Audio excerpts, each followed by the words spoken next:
How's it going, everybody? This is David Hedge with Two Edges Smash Gaming. Last week we showed you Tower of Madness. We unboxed it, we took a look at the components of it, but now we're going to go over how to play. It's simple, it's fun, and it's a little bit crazy.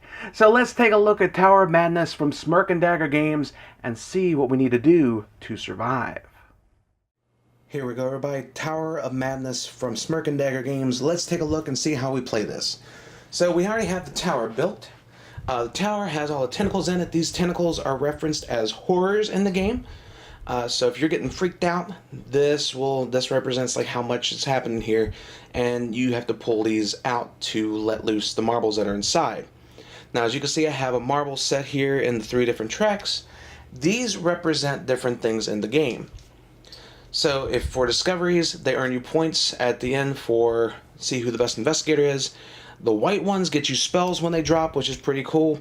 The red ones will let you go insane if you get 4 of them and they fill up your track. And then finally there are green ones to where if they drop from here, the green one means that Cthulhu is being summoned. 3 of them drop, Cthulhu summoned, and you lose the game. Unless you're insane, then you still lose the game, but you end up being eaten last and you just don't care.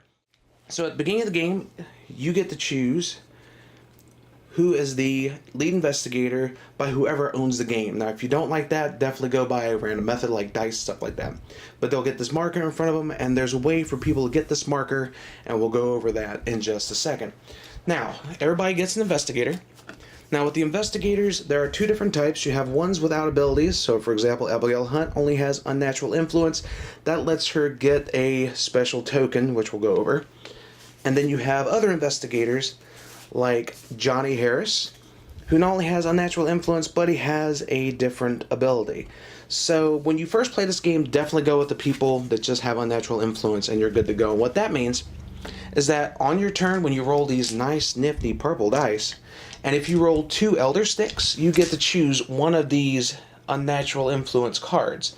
Now, it could be anything from canceling out a spell card from an insane player or canceling out pulling one of these, giving away one of your madness tokens, re-rolling your dice for one last chance to make sure you don't screw up. You can re-roll to become the lead investigator to beat it.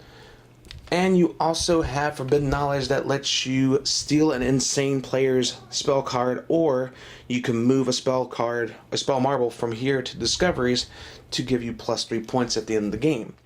At the beginning of the game, let's say we have Abigail here. Each player will get 2 cards. I'm actually going to do this here because those 2 are the same. I want to have a different example. You'll get 2 spell cards. These spell cards will have an insane and an insane.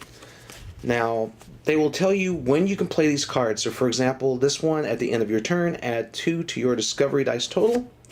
For this one, you re-roll any number of dice on your you just rolled after you roll. Now, you can only play one of a certain spell card per time. So, for example, after you roll, you can only play one of these. Same thing is true for at the end of the turn. You can only play one card that says at the end of the turn. Now, you can play both these on the same turn since they're different timing, but you only play one or the other. Like, you only play one during that specific time. So, the way the game works is very simple. At the beginning of the game, you are starting out at the clock tower, and the clock tower has a discovery points that the players get, whoever as successfully discovers what's hidden inside the clock tower. And some of them will have different abilities, and we'll go over that in just a second when we get to the next one. So, let's say Abigail's the lead investigator. You roll your dice. Now, with these dice, you have to at least sign 1 up here. Now, you have your investigation dice, which you need 1 gate, 1 heart, and 1 mind to complete an investigation at that location. Then you have discovery dice that lets you see how much you discovered at that location. So, for example, if you get a 2, that means you saw a stick. If you got a 12, that means that you saw everything and anything that's made at that location. You know who made it, where they made it, why they made it, how they made it, and everything. The more you get here, the better your score will be. And this is a way to get the lead investigator, because the person at the end of the round that has the most knowledge of that location, the most discovery, will become the lead investigator.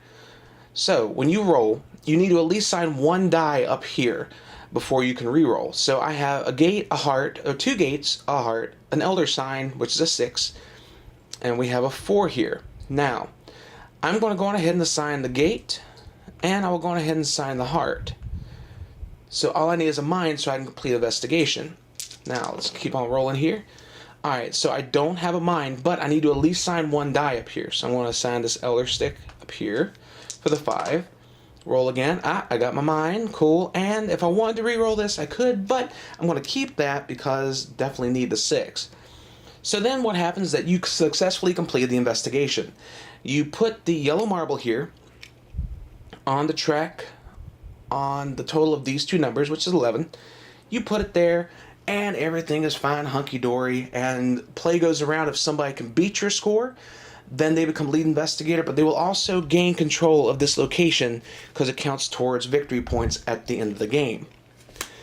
So let's say this already happened, and we go from there. We have the next location.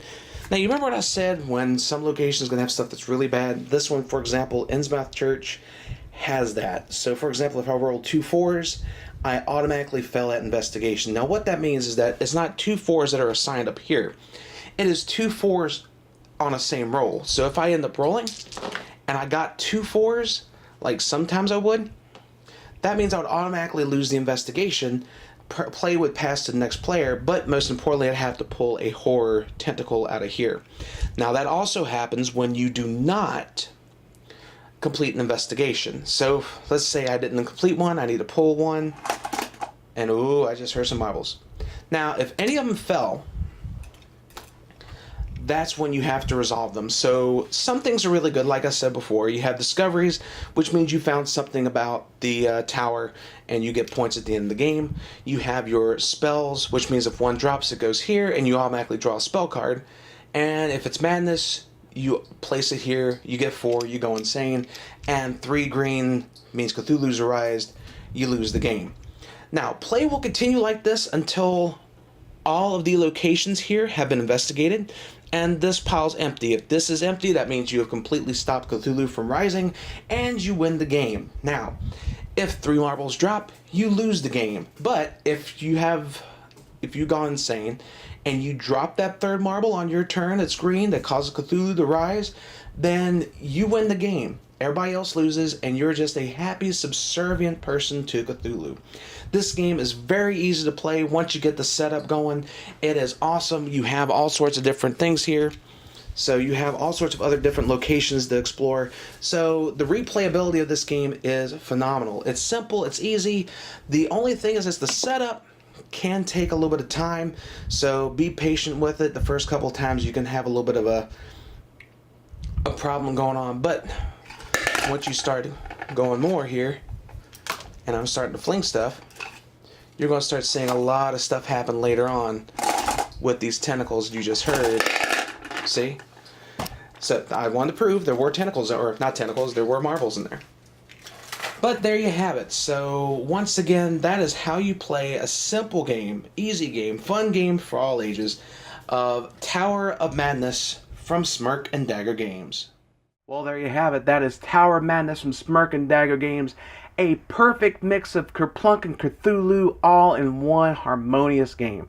It's simple, it's easy, the tension builds because when you hear those marbles drop, you don't know which ones are going to drop. Some may be helpful, some may be harmful, but some may be bringing Cthulhu closer to our realm. So thank you guys so much for checking out this video. As always, make sure you check out our Facebook page, facebook.com/2EdgesSmashGaming, so you can find out what else is going on in the world of gaming that we're doing, as well as others.